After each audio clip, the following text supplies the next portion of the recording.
Selanjutnya 7 menit juga kepada Al-Ustaz Haji Ibrahim Ibn Abdul Karim. Ada.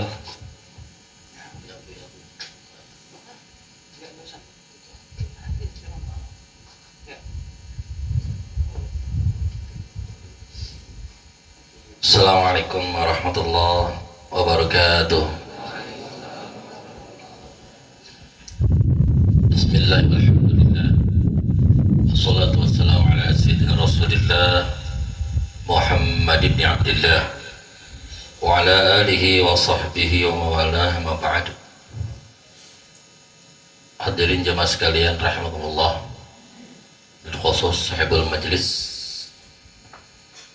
Guru Hasbi ya Haji Hasbi Allah, dan juga guru kita, orang tua kita yang baru saja memberikan pencerahan kepada kita, memberikan tausiah kepada kita, yang mudah-mudahan kita semua senantiasa berada dalam lindungan Allah Subhanahu wa Ta'ala. Amin ya Rabbal Alamin. Alhamdulillah, puji syukur kehadirat Allah Subhanahu wa Ta'ala, dan beruntung sekali saya bisa hadir di sini bersama bapak-bapak jamaah sekalian, di tengah guru-guru kita juga, untuk istifadah, kita ambil faedah daripada acara ini, acara Maulid Rasul dirangkai dengan milad pada pesantren Al-Arba'in yang kelima. Kita doakan mudah-mudahan segala yang diusahakan oleh guru kita senantiasa diberikan kemudahan Allah Subhanahu wa Ta'ala. Mereka-mereka yang berada di sini diberikan ilmu yang manfaat, diberikan satu kesabaran untuk menuntut ilmu sehingga bisa mendatangkan keberkahan buat hidup mereka di dunia wal akhirah. Dan tentu juga orang-orang tua mereka Allah berikan kemudahan juga untuk menitipkan anak-anak yang tepat ini, sehingga ada ketersambungan antara guru, murid, dan juga orang tua. Insya Allah dengan ketersambungan itulah akan terwujud cita-cita daripada ma'had ini untuk mencetak generasi-generasi yang akan menggambarkan panji-panji Rasulullah Sallallahu Alaihi Wasallam. Amin ya Rabbal Alamin. Sebetulnya saya di sini cuma mau duduk aja, ya, sekedar mempererat tali silaturahim yang kemarin ketemu sebentaran, ya. Perasaan belum puas kita ngobrol karena waktu dan durasi yang membatasi kita, ya. Tapi al-dhayyib kal mayyit, disuruh megang mic, yang mau bagaimana ya. Jadi bismillahirrahmanirrahim, sekedar saja saya menyambungkan yang disampaikan daripada tadi oleh guru-guru kita, bahwa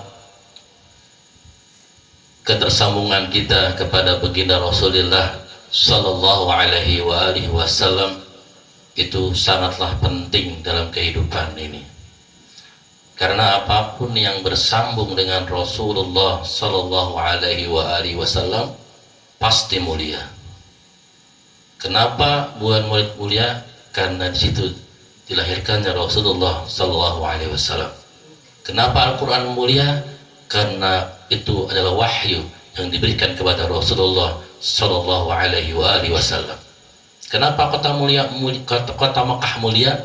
Karena di situ ada satu jasad yang mulia yang ada, yaitu jasad baginda Rasulullah Sallallahu Alaihi Wasallam. Fihi ardun dhammat fihi jasad Rasulullah Sallallahu Alaihi Wasallam. Bahkan dalam sebagian riwayat bahwa tempat itu, tempat yang ada jasad Rasul Sallallahu Alaihi Wasallam itu lebih mulia, bal minal arsh, bahkan sekalipun dari arsy, dari Ka'bah sendiri ulama mengatakan lebih mulia tempat itu dibanding lebih daripada Ka'bah yang mulia. Di satu pengajian saya pernah mendengar dari Abuya Ki Abdul Mukhtar ketika saya duduk bersama beliau mengaji ilmu istiba ilmu di Pesantren Al-Itum Sukabumi. Beliau katakan beliau satu saat pergi untuk melaksanakan ibadah haji. Mungkin yang sudah haji umroh kebayang ketika kita masuk Raudhah terus menuju ziarah ke makam Nabi Muhammad Sallallahu Alaihi Wasallam. Betul. Pasti di situ ada askar-askar yang mengatakan roh, nggak boleh lama-lama.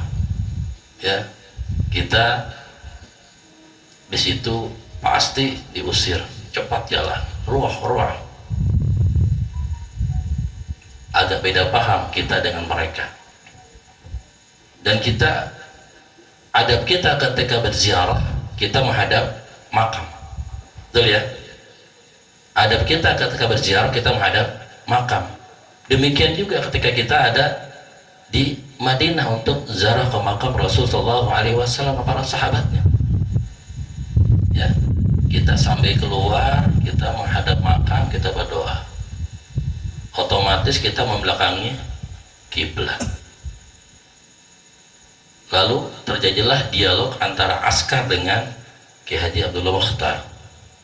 Ya, singkat cerita beliau katakan ya beberapa dalil dalam kitab-kitab salaf yang intinya tadi ya la ardun dhammat bihi jasadur Rasulullah sallallahu alaihi wasallam itu adalah afdal bal minal Ka'bah bal minal arsh.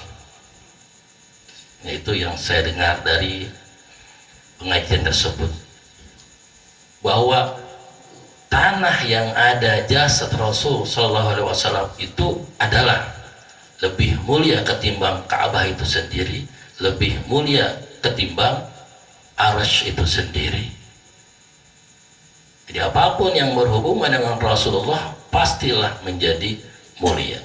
Jibril menjadi mulia karena beliau Jibril alaihissalam menjadi perantara untuk memberikan wahyu kepada Rasulullah Sallallahu Alaihi Wasallam.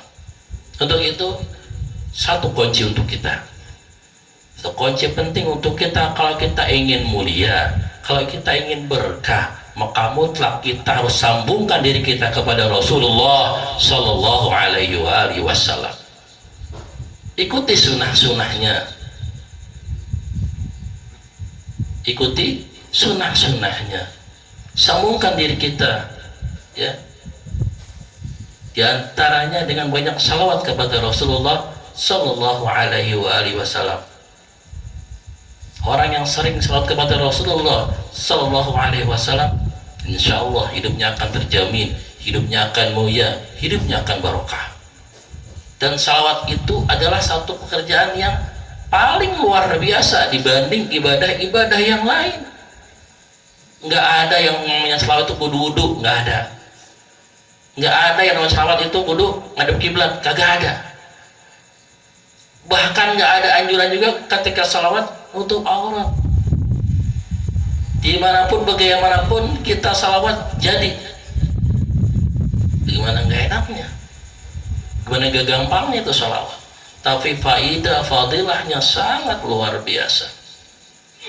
Bahkan itu satu ibadah yang tidak hanya dilakukan oleh umatnya Nabi Muhammad Sallallahu Alaihi Wasallam, bahkan juga dalam keterangannya dalam Al-Quran dikatakan innallaha wa malaikatahu yusalluna 'alan nabi. Sesungguhnya Allah dan malaikat-malaikatnya yusalluna 'alan nabi, berselawat kepada baginda Rasulullah Sallallahu Alaihi Wasallam. Allah sendiri nggak cuma nyuruh doang, tapi juga salawat kepada Rasul. Malaikat juga salawat kepada Rasul. Ya ayyuhalladzina amanu sallu alaihi wa sallimu taslima. Wahai orang-orang yang beriman, berselawatlah kepada baginda Rasulullah Sallallahu Alaihi Wasallam. Lalu pertanyaan buat kita, ketika kita merasa segan salawat, lupa mulu salawat, maka kita bertanya, apakah kita pantas mendapat panggilan ya ayyuhalladzina amanu atau tidak? Bisa juga kita katakan kadar keimanan kita adalah apakah kita bisa berselawat kepada Rasul atau tidak. Karena bisa saja bukan kita nggak mau selawat, tapi Rasul nggak mau disebut namanya oleh orang tersebut. Na'udzubillah min dzalik. Ketika itu terjadi, bukannya kita nggak mau selawat, bukan kita nggak malas selawat, bukan kita nggak apa selawat, tapi Rasul nggak mau disebut namanya orang tersebut. Na'udzubillah min dzalik. Jangan sampai seperti itu. Mari sama-sama kita semukan diri kita dengan baginda Rasul sallallahu alaihi wasallam, dengan kita laksanakan berbagai macam amalan-amalannya, dan kita senantiasa bersalawat kepada Rasulullah sallallahu alaihi wasallam. Allahumma shalli wa sallim wa barik alaihi. Demikian, mohon maaf. Assalamualaikum warahmatullahi wabarakatuh. Waalaikumsalam warahmatullahi